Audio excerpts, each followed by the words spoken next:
everyone, it's Taylor, and today I'm here with a pretty fun video for you guys. I'm gonna do the Twilight Tag.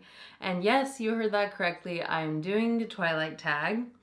Over the weekend, I watched a couple of the Twilight movies and kind of felt inspired to talk more about a series that I've touched a little bit about on my channel, but this was a pretty important series in my reading journey when I was younger, so I figured I would kind of do a throwback and talk about the Twilight Challenge.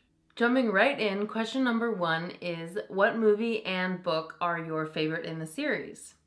My favorite movie in the series has to be Breaking Dawn Part 2, just because I feel like it's the most well acted. Kristen Stewart isn't like insecure Bella anymore. She's Bella the vampire. So a lot of her annoying tendencies where like she's making faces and stuttering and unsure of herself, those are not in Breaking Dawn Part 2, and I actually think it's the best movie that she acted in the entire series. As far as the books go, New Moon is my favorite, and I know it's not a lot of people's favorite Twilight book because obviously Edward is absent for most of it, but I think that's why I enjoyed it so much. It was cool for me to see Bella juxtaposed to someone who didn't make her feel completely insecure and like unworthy. Being with Jacob, Bella was a little bit more able to be herself and be confident and just have fun, I think, mainly because she saw him as a friend and not in the same way she saw Edward,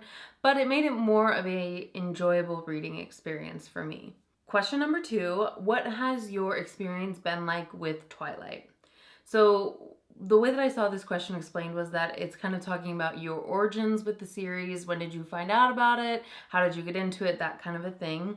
And I genuinely don't remember what made me pick up the books. I feel like I was just browsing for books at like Target probably and saw this one. I was 15, I was a sophomore in high school, and I don't know if the first and second books were out at the time or only the first one, but it was pretty early on in the series. So it was actually 10 years ago now. It's crazy to think about, but I picked them up pretty early on. I read the first one and immediately fell in love with the series and just had to read them all. I was very excited when the movie series was announced, and when it came out, I was a little bit let down by the acting in the movies, but again, I loved the series so much that I saw all the movies and I own all the movies, and there you go. Number 3, who is your favorite character? I think that my favorite character, it's kind of a tie actually. Edward and Jacob are both two of my favorite characters. I really like them. I think that Jacob is probably a little bit higher than Edward just because he's such a fun character, and even though he is pining after Bella pretty pathetically for most of the series, I really enjoy Jacob once we get to Breaking Dawn and he imprints on Renesmee and sort of becomes his own man separate from Bella, just with this nice friendship with her instead of this pining relationship. I also do really like Edward, but there are some sort of like weird freakish control things that I think weird me out about Bella and Edward's relationship. So while, 15-year-old Taylor loved Edward, 25-year-old Taylor, oh, I'm not 25 yet.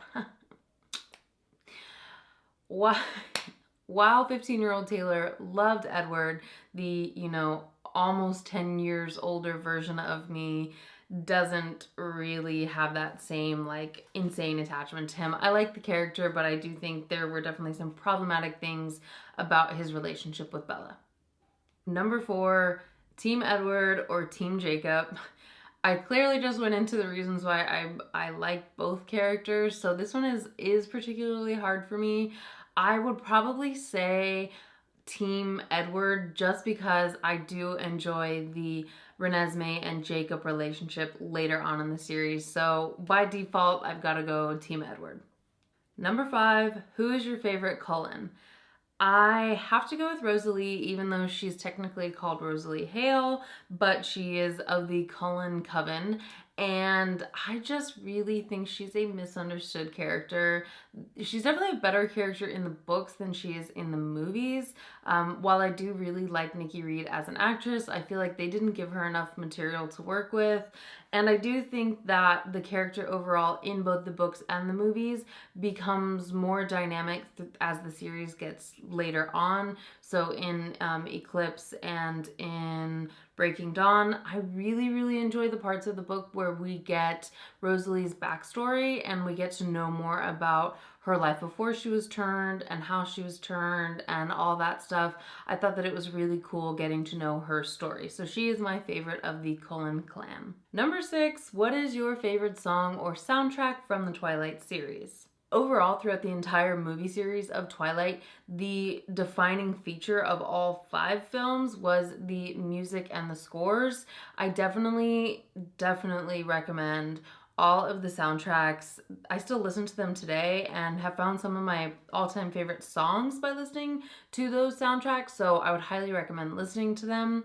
My favorite song, I think it's hard to pick a favorite because, again, there are so many good ones. I definitely think Flightless Bird, American Mouth, it's kind of the iconic Twilight song. It's in 2 of the movies, so, you know, Twilight, what can you do? 1,000 Years by Christina Perri is also such an iconic Twilight song. It is played in Breaking Dawn Part 2 at the very end, where they're doing these sort of credits and showing the actors and actresses who played everyone in the entire series, which I thought was a fantastic way to end the last movie and just really wrap things up feeling like you got good closure. I do also love the song Possibility by Likely. That's in the New Moon movie. During one of Bella's depressing times. I don't really remember exactly, but that's such a great song. So I guess maybe that's my favorite if I had to pick one.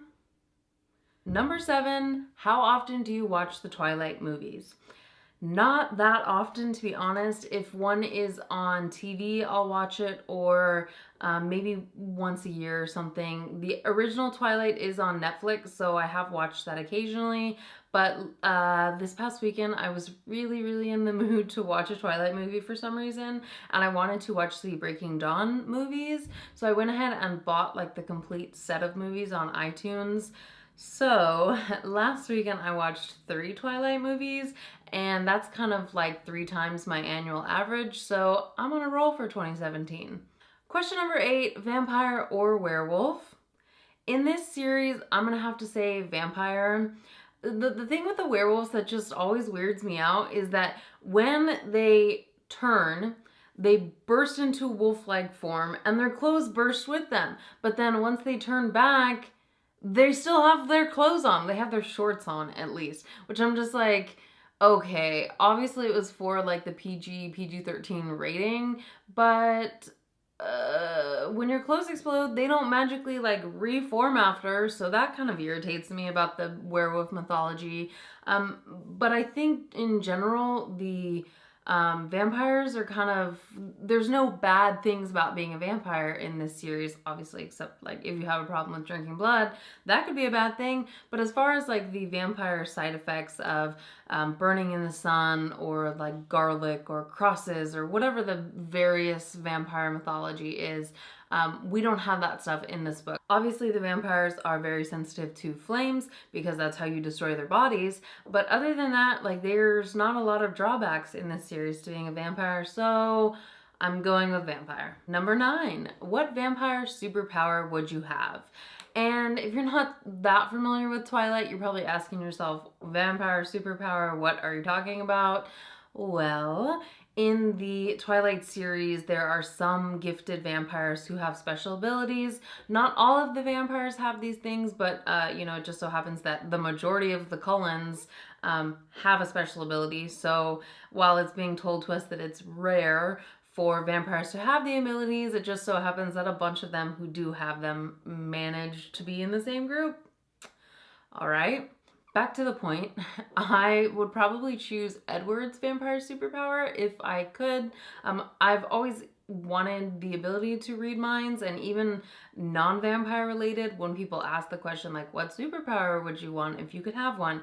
That's the one that always comes to me. I just guess I have trust issues, and I just want to make sure nobody's lying to me because I've always wanted to be able to read minds. Number 10, what's the most embarrassing thing you've ever done because of Twilight? There was this guy in one of my classes. I'm not going to give too much specific information, but Teeny Bopper Taylor, I kind of like fixated on him as like the real life Edward, and just the descriptions of Edward were kind of in my head as they belonged to this one guy. And so this guy that I normally wouldn't have crushed on at all in like real life situations, I just kind of built him up to be like my own personal Edward, and he was so amazing and so cute and whatever. And then as like I broached the first conversation with him, I was like, oh, you're not Edward, not at all. This is embarrassing. Backtrack. So that's probably the most embarrassing thing I ever did because of Twilight. Question number 11, what are some cry-worthy parts of the books or movies? Now, I can't honestly remember about the books. I'm sure that my teenage self cried a lot in the books, probably especially during Breaking Dawn when Bella was giving birth to Renesmee, and it wasn't clear if Bella was going to make it. Obviously, you know Bella's going to make it because, you know, there's still like the rest of the book to go, but it was still kind of like, will she die? Is she going to become a vampire? I don't know. And that was stressful for a second. So maybe I cried at that point. As far as the movies are concerned though, I am a pretty easy movie crier, but I don't think I cried much in those movies. I definitely did. This past weekend, actually, when I rewatched it, I got a little teary-eyed when I was watching that sort of outro with the 1,000 Years song and all the pictures of everyone as their characters they were playing. And I was like, this is kind of sad. Like, it's the end of the saga. And I got a little like, oh, you know what? Also, I did tear up a little bit, and I was doing my makeup as this happened, so I was like, don't cry. During the final fight sequence of Breaking Dawn Part 2, there's a part where Esme, who's the mom character to the vampires, she gets pulled into this like chasm of the earth, and she looks like she's gonna fall into the hot lava pit underneath.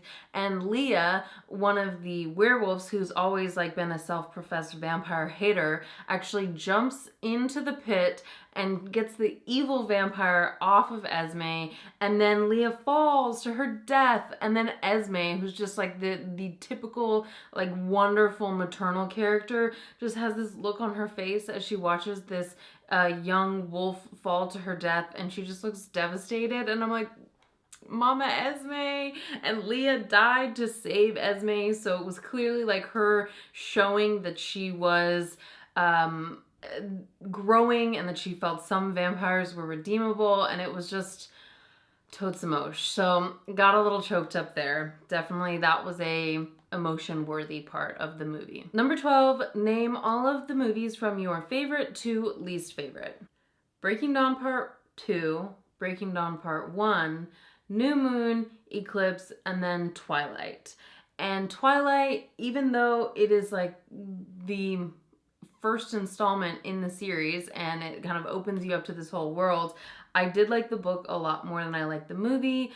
I have mentioned cringy acting a few times in this video, and so I'm sure it's clear that that's probably what my biggest issue is. So Twilight is my least favorite movie, which is sad.